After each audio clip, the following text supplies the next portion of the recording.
Beautiful fish.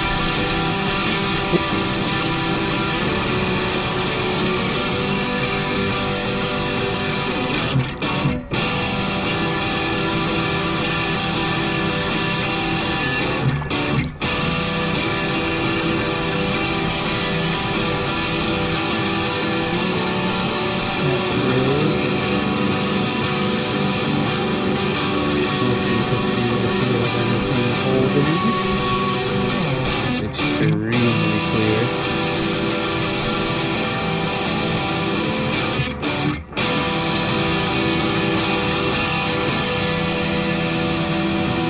A little bit tangled up.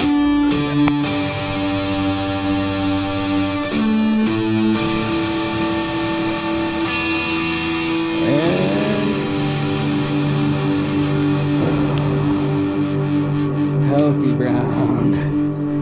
There you are, big boy. I got you again. Okay, let's try this again. Rod choice. I already filmed this, but the GoPro cut halfway out. It might be because of overheating issues. It is about 90 degrees outside. 85. Real feels probably upper 90s. Still got a bit to go till we reach the high. It's a scorcher out there, bud.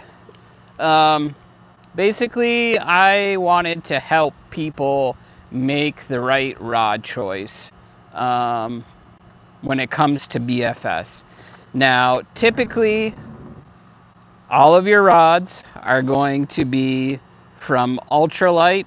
There are some extra ultralights, but I don't mess around with those, and if you're just getting into it, it's nothing you need to mess around with either, because you're going to have to fine-tune spools to throw lures light enough to actually be appropriate for extra ultralight. So just get that out of your head. You don't want to be those guys throwing sub-gram all the time. You don't need to. I've caught in everything from 6-inch to 18-inch fish using the same 3 to 5 gram hard baits and jigs that are around, 7 to 9 grams. Okay, jigging, I usually, unless it's crappie jigs, jigging usually is reserved for the bass setup. So let's get into it, since I'm talking about bass setup, why this is my bass setup. And targeting certain species will dictate what kind of rod you want. Typically, you will find most bass rods are of carbon. Because of the species you're angling to, not the butt, but, well, I guess it translates to the butt, but it's thicker towards the reel seat. And what that does is, first of all, it stiffens everything up so that you don't overbend or break your rod with heavier game fish. But that also plays into the action. So the power plays into the action of your rod. This is an extra fast tip, so it's much thinner up here. It's twitchier towards the top, but it starts to thicken up, and the bend stops around this guy just before. This is a 2-piece, so just before the joint on the 2-piece, this really stops bending. Now that's good for bass. Because bass can spit lures faster than trout can. Usually if a trout gets its mouth around it, it's not going to spit it out. It may shake it. So you may have that problem where they jump in the air and then they toss their head around and it comes out. But we'll get into that in a second. So you want a quicker hook set with bass, and that's why you go for carbon more often than not. Actually, I don't know anybody that fishes a fiberglass rod with bass or any medium to large game species. So there are extra fast, fast, and there are some carbon that claim to have a moderate um, action. That's why we say a fast action, because it's really talking about the hook set time and how quickly this rebounds. Okay? So this rod here is a trout rod. This is fiberglass. It's a 4-piece. I didn't mention, but this is the Megabass Levante 6'4", 2-piece. 6'4" I find is the longest I need to go. Length will also dictate. Where you're casting will also dictate how long you want your rod. The further you're trying to cast it, typically the longer you will want your rod. So if you're beating banks and it's the middle of summer and you're trying to get out deep, you're going to want something that's, around 7 foot, at least more than 6 feet. Okay. I find that 6'4" works just fine. I don't need anything bigger than that. Especially once you get into that 7 foot range, it's a little bit harder to find anything that's not a 1-piece. And since, I'm in and out of vehicles and I'm usually not on a boat, I don't prefer a 1-piece. I prefer at least a 2-piece. Now that that's taken care of, what species are you gonna target? That'll dictate your materials and kind of your action and your power. Now for trout, crappie, and other light game fish, you'll want something that is probably, unless you're targeting specifically trophy trout, you'll want ultralight. Now they do make extra ultralights, but I don't mess around with that. Like I said, sub 1 gram is for super tuning people that get off on casting really light stuff. And I find that most of the time these people are not getting catch clips on their super duper light lures. They're just literally throwing it for the sake of saying I can throw that. Whatever. That's my opinion. If you do that, that's fine. More power to you. But going into the trout rod, this is a Megabass Great Hunting Extreme Climber 484. So this is a 4-piece, 4'8" rod. 4-piece for packability. So once this is all broken down into its segments, the longest length is about, I want to say maybe a foot to 14 inches. It all comes in a neoprene wrap, and then you put the wrap in this tube, and the tube is like that big. So it's extremely portable. I could bring this on a plane as carry-on if it's broken down. I can hike into a place, if you've got steep cliffs and you're not trying to hold a rod, you need both hands to climb. You can break this down and this will work just fine. So again, where are you going? How much portability do you need? That's going to dictate what kind of rod you have. So for the trout, typically a moderate fiberglass action is what I'm after. This is actually what I would consider a slow rod. So what that means is that the bend on this will go all the way down pretty close to the stem. Like once I'm fully loaded and I've got a fish on, I've seen this thing bend down into here. So there's a caveat to that. Here's the thing. I recently ordered a Major Craft Fine Tail Works tune. So I had the 4'10". I love that rod. I was trying to sell a reel that I wasn't interested in keeping anymore and decided to do a combo. Now, I regret doing that because I saw this one at the same time and I was like, oh, Mega Bass, of course, that's, a $380 rod versus a $300 rod. This one's got to be miles better. And it is a very good rod, absolutely. But I find that I have to yank back further on my hook sets because this is a slow rod, or what I would consider slow action. I noticed that there was a little bit too much give in the system on hook sets. So while that's great for keeping pressure and keeping smaller fish on your hook, what happens is, especially if you use a mono leader, you'll see in some of my other videos, there's just too much forgiveness. So I'm going back to that major craft because that's more of what I would consider a moderate action versus this slow action. And like I said, your bass setups are usually fast, extra fast.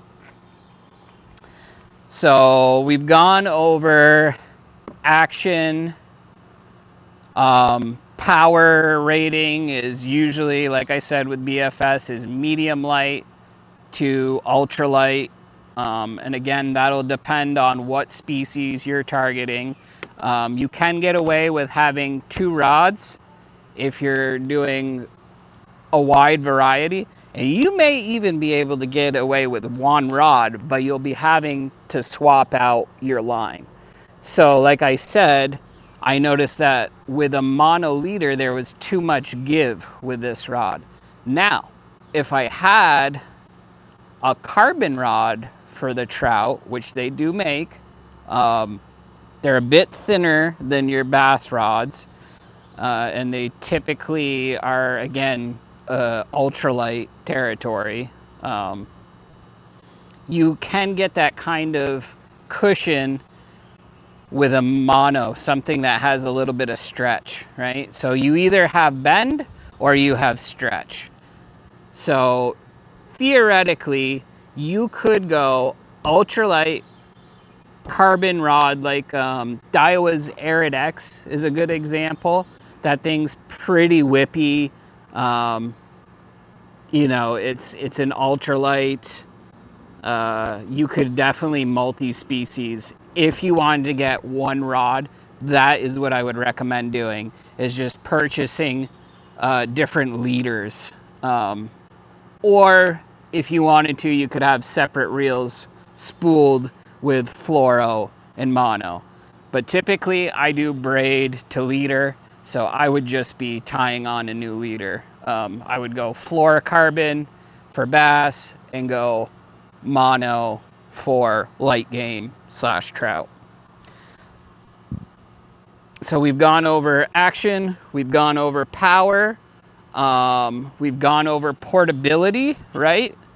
So this 4-piece, like I said, is nice for hiking in places or going, on a plane for carry-on. 1 piece is really reserved for dudes that have trucks and aren't worried about scratching up their rod, or guys that have in-boat storage where you don't have a problem with the rod being, 7 feet long and just not being able to break down.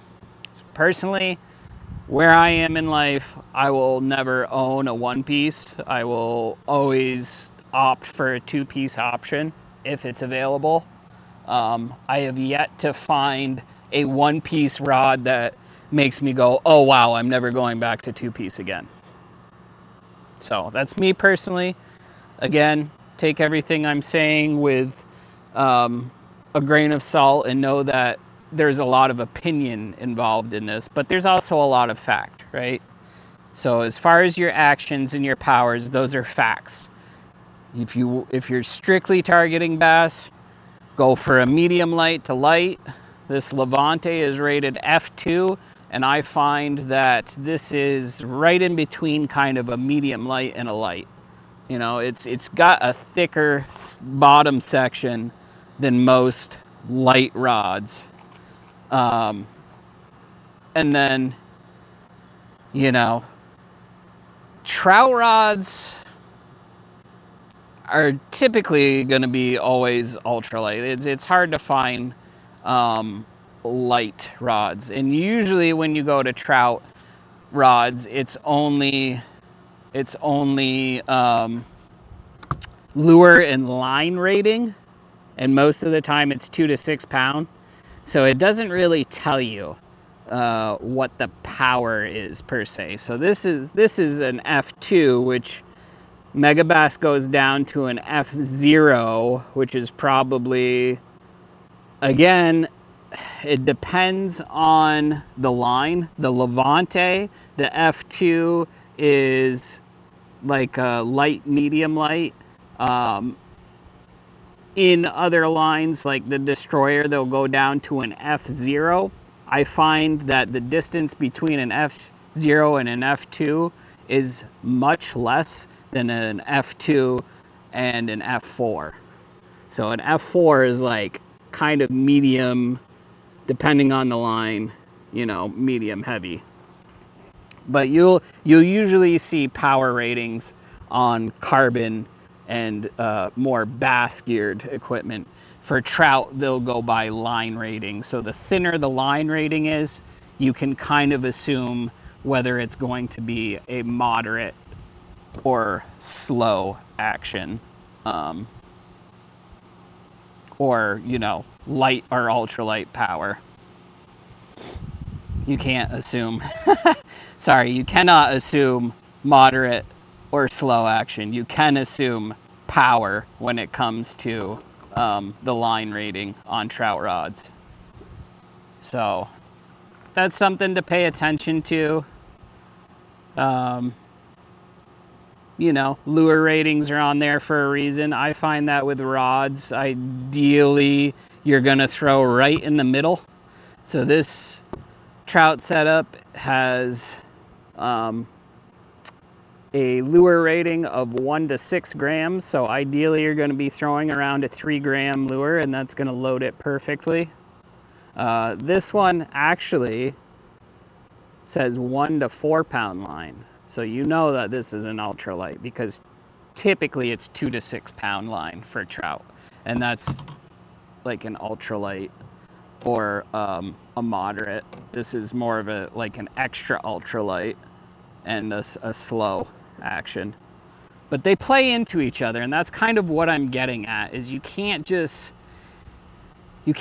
take a power and say, I know how that's gonna fish. Or you can't just take an action and say, oh, I know how that's gonna fish. They play in together. You gotta know your materials. You gotta see how they work together. And that will give you the most information. And if you can get out to stores and just bend them and get a feel for it, that's probably the best thing to do. Other than having those straight up details of like knowing that bass is going to be probably not ultralight, and if it is, it's going to be extremely thin carbon, and it's still going to have a fast action. Whereas, your fiberglass is going to almost always be moderate to slow, and it's going to be ultralight or extra ultralight, just because of the species you're targeting. I think that's going to do it, right? We went over length. Longer equals more distance, right? Shorter is maybe better if you have tight quarters casting. If you've got a lot of brush around you. Also, shorter is better for accuracy. So if you're stream and creek fishing, you're not going way across a river. If you're not doing river trout, if you're doing stream and creek trout, shorter, I find, is almost always better. You you're typically, at least where I live, the creeks and the streams don't get more than like 70 to 80 feet wide. So you're not even at full casting capability. If I wanted to, and I have video of it, me casting this thing 90, I think it was like 90 to 98 feet out. I was going lengthwise down a creek instead of across like you should be, just to showcase how easily this thing launched lures.